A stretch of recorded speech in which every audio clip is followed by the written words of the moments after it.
everyone, and welcome to episode 10. We are in double digits of All Talk No Balk. I'm Heather. I'm Charles. And I'm Reese. And we are happy to have friend of the pod, and frankly, the man who bashes all of our teams and has no chill. His name is Callan McClurg. He's right there. Say hi, Callan. Good to see everyone. How's it going? Thanks for the invite. Great. Glad to be here. We're so glad to have you, and we're going to be happy to debate hot dogs later, and that'll be fun. We all hope you came prepared because we did our research. I'm about as prepared as I'll ever be. Okay, that's great. But first, we wanted to start off on kind of a somber note. Obviously, the baseball world lost, more than a legend this week in Tom Seaver. And he was a pitcher, into his 40s. Just an amazing, I don't even need to say his accolades. World Series champion, no-hitters, Cy Youngs, kind of ran the gamut. And it's very sad. And just the franchise, right? That's what his name is. And there's nothing else to say, really. Yes. And then, so we're going to do a brief kind of news of the week, and then we're going to jump in. The theme of this week is the good, the bad, and the ugly. So we're going to get into all of that stuff. And so, Charles?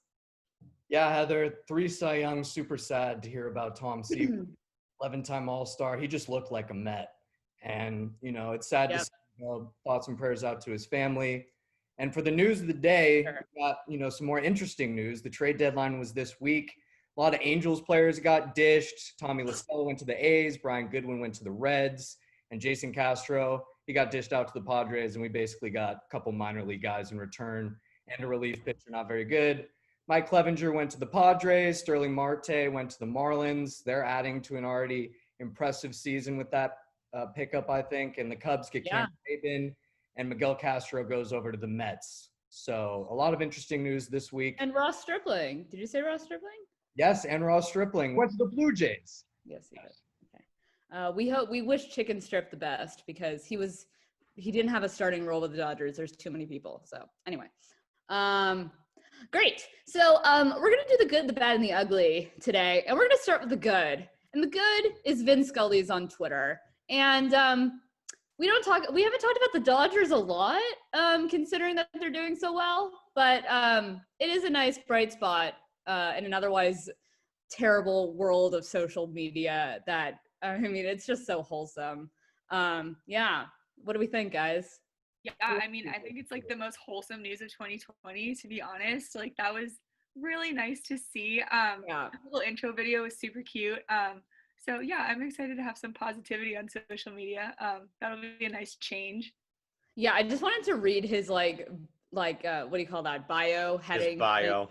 Okay, so a voice. He says a voice of Dodgers baseball broadcasts Brooklyn and LA for 67 years. Now a rookie on a new adventure in social media. He is the cutest man ever, and we all love Vin. I guess that's it to say. He's wonderful. So the bad. I think we need some Vin Scully right now. With the corona going around, I think it's been sad that ever since he left and the world just hasn't been the same, clearly. So we need some positivity back in the Twitter sphere. So I'm glad to see he created an account and he's out there. It's good. Good positivity. Yeah, it's cute. And frankly, I kind of thought he already had one. I think I was just assumed by most people that he was sort of on social media, but then you remember he's 92 or something, and why would he have social media? But this is awesome. We love Vin. We hope he lives to see a Dodgers championship. Wouldn't that be nice? Reese? Would be great. Yeah. Okay, now we'll get to the bad. And the bad isn't all bad. It depends what perspective you're looking at. But there are some divisions that we're seeing, and we're almost 2/3 of the way through the season. There's some divisions that are, too close for comfort. And in some ways, maybe a disappointment. The Yankees that gap is widening there in the AL East. And then why are the Twins not running away with it? All these confusing things. Episode 3, I told you the White Sox were going to be sneaky this year. They were going to run up and take that division. And right now they're half a game back.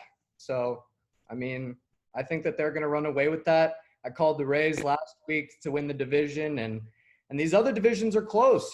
Surprise for the Marlins. They're still hanging around. We've been talking about them week to week because that's such a shock to everyone. I did not expect that. And, the A's are still hanging in there, like we said last week as well. They are running away with the division right now. And I just think that, with their schedule coming up, they got all AL West teams, all their division opponents who are not very good. The Astros are kind of running up against them. They're only 2 games back now, but I still think that the A's, they're going to be solid. They have a lot of easy games coming up. And I think that pretty much wraps up the AL. Anyone want to talk about the NL some more? Tori, what do you think? I mean, every division is sort of like, listen, if the Dodgers were in any other division, and I literally mean any other, they would be at least 10 games in front. But the fact that the Dodgers have kept it close is telling. Yeah, I think it's been exciting. I think it's exciting, kind of how Charles was saying, seeing different teams that we weren't really expecting, kind of the underdog teams, especially in this shortened season. So it's nice seeing different names kind of up there that we normally don't see, and definitely disappointing in other senses, because I know we're trying to talk about the NL right now, but got to shout out my Yankees. It's been disappointing. I was really looking forward to this being their season, and I was confident in them and stuff, but injuries have been hurting them big time. But still in it in that sense. But I think in the NL, we definitely see some close matches. We see Philadelphia is right behind the Braves in the East, I think. Yeah. So, yeah, I think I'm looking forward to seeing some good baseball coming up in these next couple of weeks as we lean into October. I mean, can we also just talk about, wow, the NL East is probably the most underwhelming collection of teams, except very ironically the Marlins. I think we all sort of expected the Nationals to take maybe a step back, and then injuries didn't help them. But wow. Yeah. I mean, the Phillies have a terrible bullpen.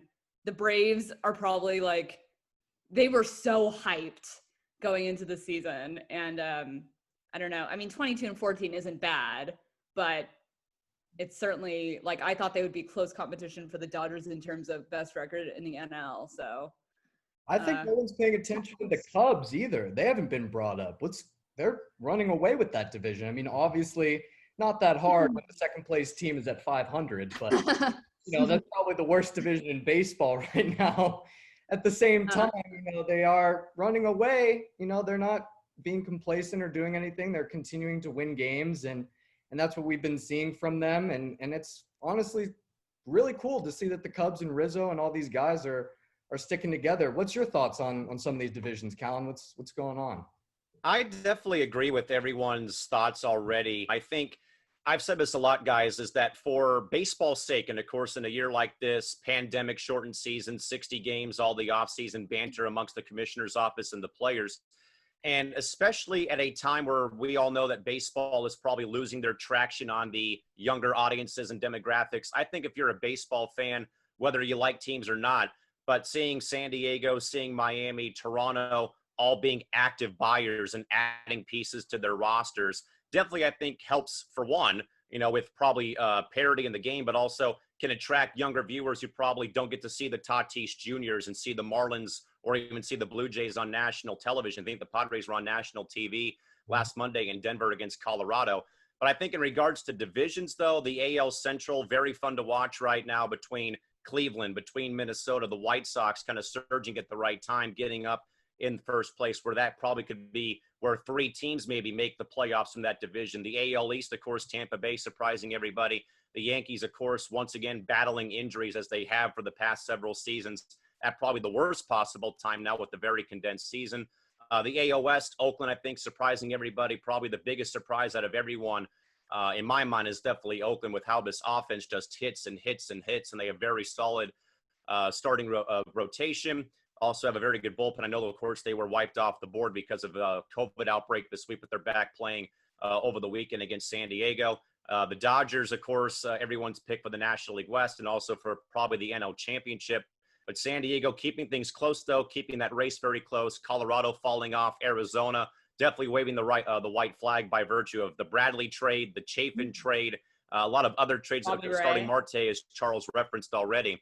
But it's honestly coming down the stretch. And even for a very condensed season, guys, I think you have to be enthused as a baseball fan seeing all these races probably coming down to the final weekend of the regular season in just over maybe 2 to 3 weeks.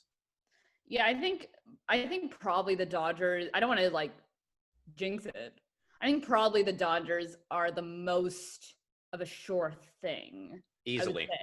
And it's not a sure thing. So that just goes to tell you, because they still have to play the Padres, what, 8 more times? 3 more times. 3 more. Is it just 3? Yeah, 3 more times Wow, here in San Diego, I believe, next week. Yes. So that's a relief. But we don't want to see them. They're a threat, not gonna lie. But yeah, I mean, they beat up the Diamondbacks, not handily, but they swept. A sweep is a sweep, and it was mostly because of Mookie. And yeah, it will be fun, though. I agree with you, Calvin. It will be fun to see this last week, which is coming up sooner than I think all of us think. Yeah, wow, woof. I just want to say really quickly, and then we'll move on. I just want to say, and we'll talk about this in the coming weeks in terms of like playoff threats and stuff like that, and what the playoff picture actually looks like. And, you know, regular season team is different than a playoff team, as we know from the A's. But I just want to say that the Yankees are still a very formidable threat, Tori. And like, especially against the A's, like if they match up, I mean, we know the history, and same with the Twins. So I just want to say that we can't discount these teams. And also in the NL side, I know the Padres have been getting like a lot of hype and players of the month and players of the week and all. We cannot discount the fact that the Dodgers win every series. I mean, you cannot discount good pitching. You cannot discount like a record of like playoff experience. So I just want to say, for all the like hype teams, the White Sox, the, you know, this and that and the other, let's take a deep breath with it, because we all know that the playoffs are different and the bullpens matter. Right, and you can never be too comfortable. Like, literally anything can change in the blink of an eye. So, like, even though these teams right now that are absolutely killing it seem like a shoo-in for the postseason, like, you have no idea. Sure. Imagine. Yep, and especially this year. What was that, Charles? Imagine for every Stripling start this year, there was a Price start, because he opted out. So imagine if he was in the rotation this year, how much. Very good point. Very good point. David Price might still opt in, by the way, guys. I think he could do that. I don't think it's going to slow down anytime soon for them.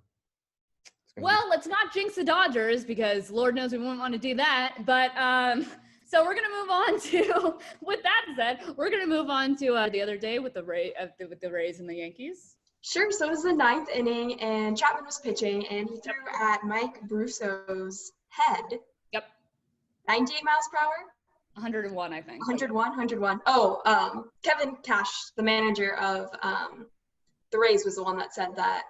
Yeah. His team in his post-game interview said, "Oh, I have a bunch of guys that can throw 98 whenever I want them to," or whatever. So he also got a suspension. And that comment was just honestly so unnecessary. He literally admitted to throwing at people before 3 years ago.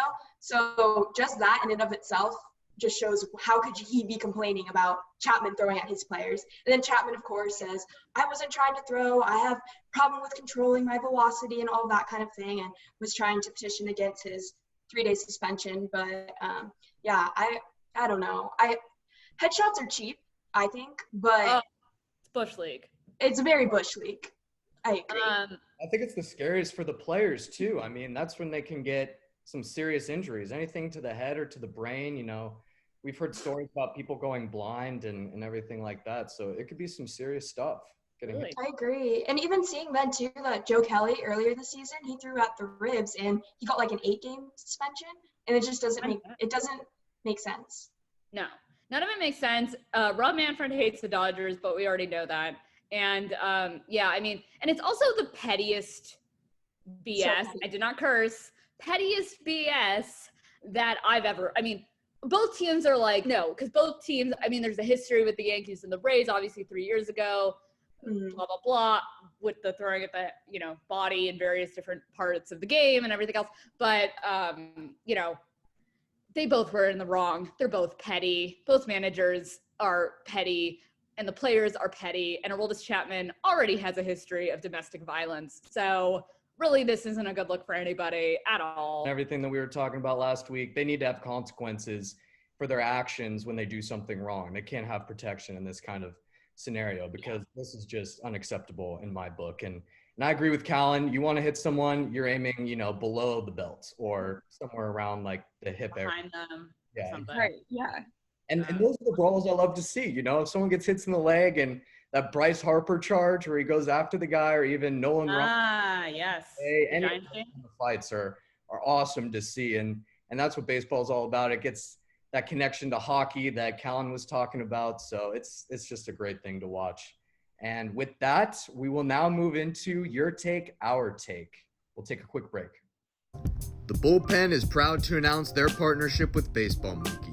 That's right, the industry leader in baseball equipment and team sales is joining forces with the Bullpen. For all your equipment, team uniforms, and training wear needs, contact mail2:teamsales@monkeysports.com. That's mailto:teamsales@monkeysports.com.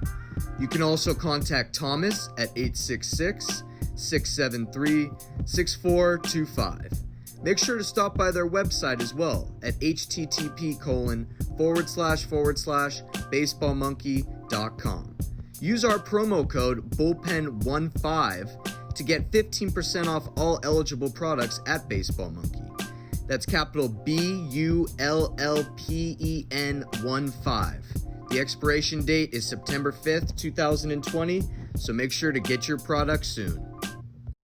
Welcome back to All Talk No Balk. We're getting into Your Take, Our Take. We got a super fun segment today. We got Dodger dogs. What are they? Are they a sandwich, wiener? Is it a taco? I don't know. What is it? We got to make sure that we got this down. Go to Callan first. What's your thoughts on the Dodger dog, and is there anything better out there? I don't know. I think if you associate baseball, or you think of baseball and you think other than maybe alcoholic beverages, I think hot dogs are probably everyone's like go-to thing at the ballpark, whether it's in San Diego, wherever you go to ball games. I've been to Dodger Stadium a couple times. The Dodger dog, I think, is a classic, ballpark classic by virtue of it has history. Other than like the franchise itself, like an actual food menu item has, is just as long as of a history as the team does, and find it in the grocer's frozen food aisle as well. So I, for one, think that a hot dog is a sandwich. Honestly, I really think that it is, to be very frank and very honest. No, I'm going to stop you right there. Because if we are looking at the layout, like if we're like purely structure of a sandwich, it's horizontal, okay? Like the bread is horizontal. If we're looking at a hot dog, the bun, it's vertical, just like a taco. Is that making sense? It's not making sense. No, what are you talking about? No.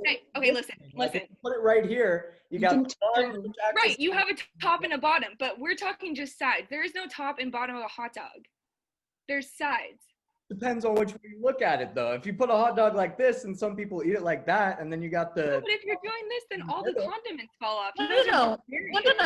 On the side. What about an open face sandwich? It doesn't matter because the bun is still on the sides. Okay, wait. You brought a lot to the table, Reese. You came in really hot there, Reese. What about an open face sandwich? Then what do you consider that? Oh my God. It's not a sandwich. Okay. Well, Callan, do you have any like solid rebuttal to Reese's like very intense take? I don't think I have much to offer. I just think it is a sandwich, regardless if it's vertical, horizontal, if it's square cut, triangular cut. I think it's a sandwich. Callan, what about it is a sandwich? Also, a sandwich. I mean, I'll get to my argument like last because I have a real education for you guys. But what's your stance? Excuse the noise. Yeah, go ahead. Tori. Me? Sorry, cut out. I was going to say I do have a sense on Callan's behalf for how to respond that it is indeed a sandwich. Okay. So according to Merriam-Webster, a dictionary, the one that we all turn to, A sandwich okay, is defined by 2 or more slices of bread or a split roll having a filling in between. And then in Merriam-Webster, if you flip the pages to hot dog, you will also see that it also has the word split roll in the definition. So I believe that a hot dog is a sandwich when it is served in the roll. And for it to be a taco, that's just not even like a debate. Like, taco is just so far out of the ballpark of a stance. So I'm sorry, I can't agree with that one. But in a sandwich, you don't just have the meat. That's A.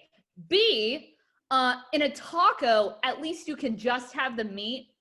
And while the condiment argument is valid, what do you have to say to the meat without other properties within the hot dog? You could have a sandwich with just meat in it. You don't need to always fill it up with a bunch of different things. But that's a gross sandwich. I mean, what kind of sandwich just has meat in it? A meat sandwich? A lot of sandwiches. Brilliant, Corey. Excellent work. Properties of what's included into a hot dog and what's included into a sandwich. A lot of them are the same. You got mustard, you're putting that on your sandwich. Jalapenos, that could go on. But not on top. Not on top of a taco. It doesn't matter. It's either way. You put mustard on a taco, Reese? That's a little interesting take. No, I said jalapenos. I did not say jalapenos.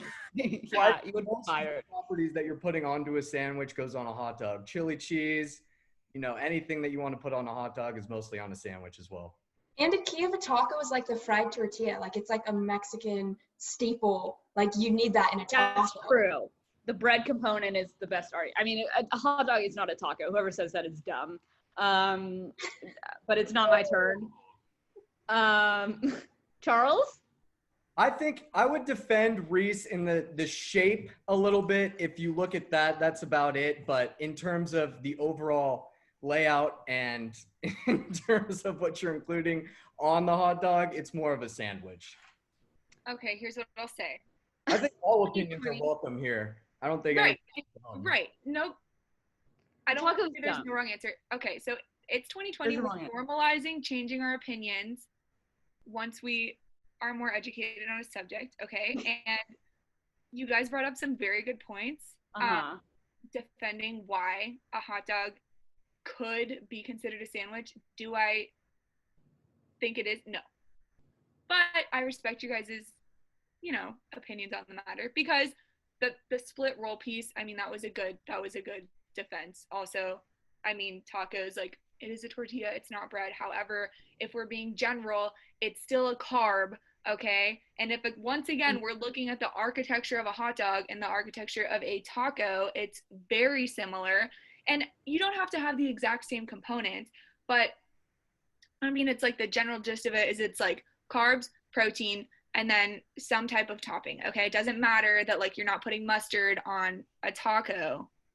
That could be representative of, like, salsa. I don't know, whatever, right? So it's the symbolism of, like... So you're saying that the hot dog symbolizes a taco? I'm saying what? But it's not. You're saying that a hot dog symbolizes a taco? I'm saying that there are parallels. I'm saying that there are a lot of parallels between tacos and hot dogs. Okay, well, that was a lot. It's my turn, and for this, I need to put on my glasses because y'all are about to receive an education. So, nobody's dumb here, and I did not mean to call anybody dumb. However, you're all wrong. I mean, you explicitly called me dumb, but that's okay. Nobody's dumb here, including Reese. This is what I have to say. First of all, in the matter of the Dodger dog, according to Wikipedia, this is what Wikipedia has to say about what a Dodger dog is. Can I preface this by saying that in school we were never allowed to use Wikipedia as a source because it is not reliable. So whatever you have to say just got rendered completely invalid, but go ahead. We're done. Thank you. The Dodger dog is a hot dog named after the Major League Baseball franchise that sells them, the Los Angeles Dodgers. It is a 10 inches a lot, pork wiener wrapped in a steamed bun. First of all, I am not laughing at the word wiener. Second of all. So you're fired. Yeah, you're fired. No. Second of all, I just want to say that every time I've gotten a Dodger dog, which, by the way, makes me a bad Jew because they're pork, and I shouldn't be eating pork. But anyway, every time I've gotten Dodger dog, alternatives. The bun has been cold. What is that? Dodger Stadium. It is not steamed. There's no steaming properties. There's no grilling or steaming properties. If you want to get a hot dog in Dodger Stadium, you go to the kosher stand in like the back corner because they have like actually grilled hot dogs. So that's a quick thing. Don't at me, Dodger fans. The Dodger dogs are a little bit overrated. Also, like, if you're going to have like a signature hot dog, have a better bun also. Like, don't just give me like a normal white bread hot dog bun. Okay.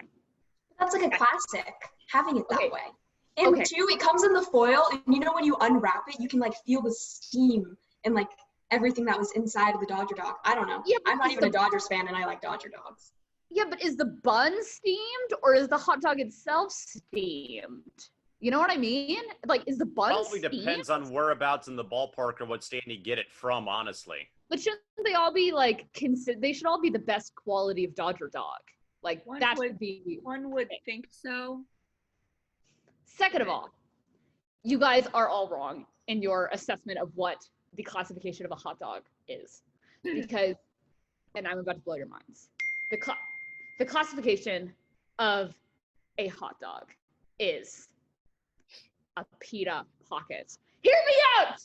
A pita pocket is split at the top, so it both qualifies under Tori's definition of a hot dog, and it rebuts Reese's argument, or agrees with Reese's argument of what a hot dog is and why it is not a sandwich. So you'd be correct, Reese, in saying that, and you're not dumb.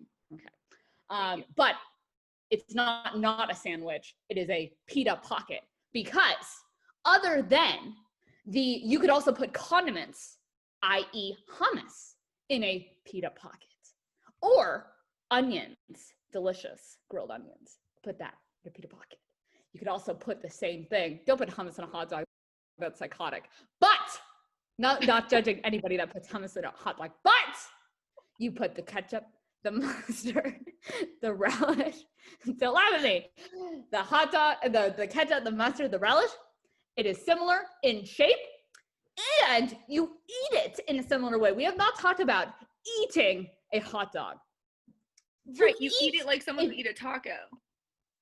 Which, who eats a taco? No. If you eat a taco the way you eat a hot dog, all of the stuff within the taco falls out of the taco. what if it's a soft shell taco? Also, I have a follow-up question to your pita pocket argument. Would you consider I'm not done, pita but okay. pocket a subdivision of a sandwich or its own thing? No, a pita pocket is its own thing, because Okay, here's what that's completely separate from a sandwich. I'm just getting clarification, like for my. Yes. Okay. Yes. A pita pocket is not a sandwich. There's a calzone. You get your sandwich, your calzone, your ravioli, and your pita pockets. Ravioli. Yes. Because ravioli, don't even, Reese. A ravioli is basically the same thing as a sandwich, but it's an enclosed carb. Okay, then it would be like a calzone. You understand? And you have meat in it and cheese. What? Would be calzone. And you put a condiment on top. It's a calzone then, if you're gonna equate it to something. No, like it's not a calzone, because a calzone is. It's a calzone, but I'm saying it's similar to a calzone. It's more similar to a calzone than it is to a sandwich. Do a Google images search when this podcast ends, because my God, a calzone is similar to a ravioli. I don't eat a lot of. That's what I'm saying. Ravioli and calzones. Yeah, but ravioli is baked differently. Anyway, going back to. Excuse me. Going back to my argument. In conclusion, there is a website that everybody could go to called cuberule.com, in which every carb on the planet, including a salad, which isn't even, it's like basically a simple carb because veggies could be equated to carb. Okay. I encourage the fans to go to cuberule.com, because basically they argue many things. Pancakes, are they sandwiches? Mashed potatoes, are they salads? What's happening? I mean, the whole argument is laid out. So everybody go to cubeworld.com. But in conclusion, the hot dog is a pita pocket. Anybody have a good argument for me? Because so far I haven't heard one. We got to wrap it up. I'm saying hot dog is either a pita pocket, a sandwich, or a taco, guys. A lot of different opinions out there. We'll try to get, maybe you guys can get to the bottom of it. We'd love to hear your comments on the subject. And what's your thoughts? Any final thoughts on the topic, man? Any final thoughts? Other than the fact that I keep getting texts and it keeps disrupting this podcast. I guess that's it. Well, thank you guys so much for tuning into that, and we'll take another little break and we'll wrap up. Today's episode of All Talk, No Balk is sponsored by Anchor FM. If you haven't heard of Anchor, it's the easiest way to make a podcast. First of all, it's free, so you don't have to worry about any additional charges or fees, and you don't have to have a limit on your creativity. Speaking of creativity, there's creation tools that allow you to record and edit your podcasts right from your computer or phone. So, if you're on the go, this is definitely the platform for you. Anchor will distribute your podcast for you so it can be listened to on Spotify, Apple Podcasts, and any other listening sites. Also, you can make money from your podcast with no minimum listenership. Anchor gives you everything you need to make a successful podcast all in one convenient space. If you're just getting started with podcasting, or if you're already a seasoned content creator, please download the free Anchor app or go to anchor.fm. Again, that's anchor.fm, ANCHOR.FM.